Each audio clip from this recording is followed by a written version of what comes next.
And hello everybody, welcome back to the channel guys. I hope you're all well. Before we do get into today's video, as always, please do smash that like button and subscribe to the channel for daily Liverpool content. Okay, I've been absent on this channel for around a week. I really do apologise, as if any of you guys watch Panenka, I've had some massive troubles with my microphone, so eventually got a new microphone.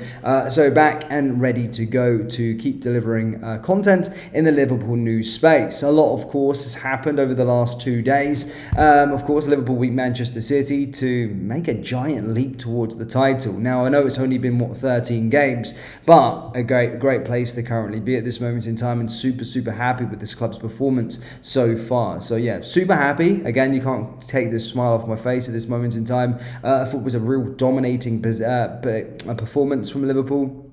I thought we were fantastic. For those of you that want a more in-depth tactical analysis on this game, I'm not going to give it to you here because it's like 2 days old now, but do head over to our sister channel, Panenka LFC, where we break it down a little bit more in-depth for you. However, in today's video, guys, we have got some massive news, transfer news, as of course, David Ornstein has provided an update. We've got a bit on Mo Salah from yesterday, so we are going to be going through a few other bits and pieces within the space. But some breaking news for you this afternoon with regards to David Ornstein, and it's pretty exciting in terms of transfer stuff. David Ornstein, probably one of the more reputable sources within the Liverpool space, or within the space in general, and he's provided an update, so we'll dive into that a little bit later on. But just want to tell you guys, we are in the FA Cup. We're going to be playing Accrington Stanley. That draw was made, of course, yesterday, so yeah, we're going to be playing Accrington Stanley, and the third round ties of the FA Cup, guys, will be played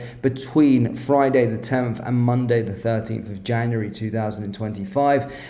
So yeah, Accrington Stanley is going to be the next team that we go up against in the FA Cup.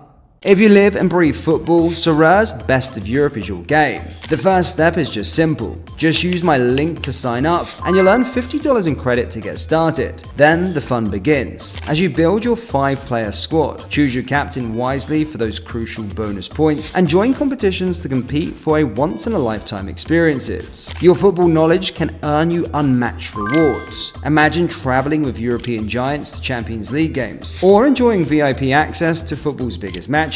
Every week you're in for a chance to win tickets, sign jerseys, VIP experiences, and so much more. So if you're ready to live your once-in-a-lifetime experience, click my link, sign up, and let's see if you have what it takes to win ultimate prizes. Now, moving into the news that came out yesterday, guys, this isn't breaking as such, but I couldn't report on it yesterday. So, of course, The Athletic provided an update with regards to Mo Salah. And this is not the David Ornstein transfer news. We'll get to that a little bit later. But essentially, what The Athletic have said with regards to Mo is that Mo Salah is still waiting for Liverpool to reveal its position in relation to the length and terms of any potential deal, amid interest from top European clubs in signing him on a free transfer at the end of the season. Salah would apparently accept a new 1-year contract to Liverpool, but it's growing increasingly exasperated that the club's handling of negotiations at this moment in time. Liverpool have consistently maintained that discussions with Salah, though Representative Rami Abbas has been positive that and is still going, but Salah is frustrated at the pace of the talks and unconvinced that the club will meet his expectations on terms. Salah's priority is to extend his stay at Anfield, and he is not agating to leave. Yet he also believes he is amongst the best players in the world, and the terms of any new deal should reflect that status and his performance levels so far this season. Salah believes he is approaching his peak and will maintain his levels. He's desperate to win the Premier League and Champions League, a game with Liverpool this season. So that's an update from The Athletic on the Mo Salah situation. Again, been massively documented so far on that current state. But of course, we're going to have to wait and see. It is a bit of a long out process. I'm kind of I know everyone's kind of split within the space. I know we do have a structure. But I do think when you have Mo Salah, a player like Mo Salah, I don't think he's going to drop off even if you give him a year next year. I think we should be giving him a 2-year deal. And we probably should be, pushing the dial a tiny bit. Look, it's not every day that you have a world-class player like Mo Salah, Virgil van Dijk for that matter, and I do want to keep Mo. I think he's massive for us, and I think he's been fantastic so far this season. So, I'd be pushing the dial out for sure for Mo Salah, and but I know there's other people that do, of course, are split on this current opinion. Now, moving on to today's sort of breaking news, guys. David Ornstein's actually came out and provided some transfer news, and of course, sources believe Martin Zubimendi. Well, this is David Ornstein said. Sources believe that Martin Zubimendi is coming to terms with leaving Sociedad with a move anticipated next summer. Recent conversations suggest this time feels different. Both Zubimendi and the club have time to prepare, making his departure more likely. He's also provided a huge update with regards to Nico Williams and stated that Liverpool are among the clubs that hold a long-standing admiration for Nico Williams and could potentially make a move for him. Another one has said as well as if Xavi Simons were to leave PSG in the summer, Liverpool would be seen as one of the most probable destinations for him. So these are all three updates coming this morning, of course, from David Ornstein. Now, you can say what you want about Fabrizio Romano, guys, but David Ornstein, Paul Joyce within the Liverpool space, I would say are the most reputable sort of journalists and ones that you can take it for gospel. I don't think I've ever seen a time David Ornstein get something wrong.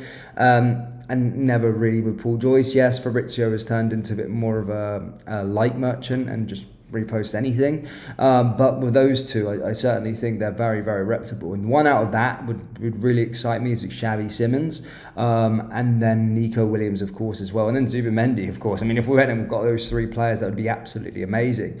But yeah, it's good to see that we are sort of monitoring their progress and maybe potentially going back in for a move. With Zubimendi, despite Gravenberch's success so far this season, I think that's been great for Gravenberch, but I do think we still need that sort of central defensive midfielder that can occupy that position. I think Zubimendi would be absolutely fantastic for that position as well. And then going further up the field, you sort of Nico Williams is and Xavi Simons. I do think he's an absolute baller, both of them. But for Xavi Simons, someone who watches Dutch football, I do think he's absolutely fantastic. Xavi Simons I've always been a long admirer of for a very, very long time. Of course, did break onto the scene as a young kid, but if there's any truth, well, there is truth according to David Ornstein that we're potentially monitoring him as a player. So that would be absolutely massive for us as well. But that's a big transfer update for you guys today with regards to him. In terms of Liverpool coming up, let me just get the fixtures up quickly. I feel like we just got over a massive hump. We were saying over the international break, look, there's no easy game in the Premier League and the Champions League. But, after those games, it does feel like we've got a decent run of matches now coming up. I mean, still, of course, they need to be won. Of course, we've got Newcastle on Wednesday, followed by Everton at the weekend, away from home. They've been in okay form. Now, Girona in the Champions League, which would probably see us get qualified into the top 8. And then Fulham at home, Southampton away, Spurs away. And then, of course, Leicester and then West Ham before the turn of the new year. And then we do take on Manchester United. So I do think we've got over a bit of a bump. But, of course, the festive fixtures, I think, make or break champions. Again, no one's lost the league from this point of being this so far clear. But, again, I always feel that I want to get past the Christmas fixtures before we start talking about crowning champions, because this is a ruthless period. Whilst we're in a great position, and despite us kind of getting over the hump of really tough teams to play, I think this can make or break, especially a few draws along this way can really, give other teams some hope. So hopefully we can continue to win games going forward, and that'd be absolutely massive. But Liverpool fans, that's all I've got for you today, guys. As always, do let me know your thoughts in the comment section below. Hit the like button, hit the subscribe button. Let me know your thoughts on Mo Salah. Let me know your thoughts on the Premier League form currently at this moment in time, and let me know your thoughts on the 3 players that have been mentioned by David Ornstein. Thank you, and I'll see you all next time. Take care. Peace.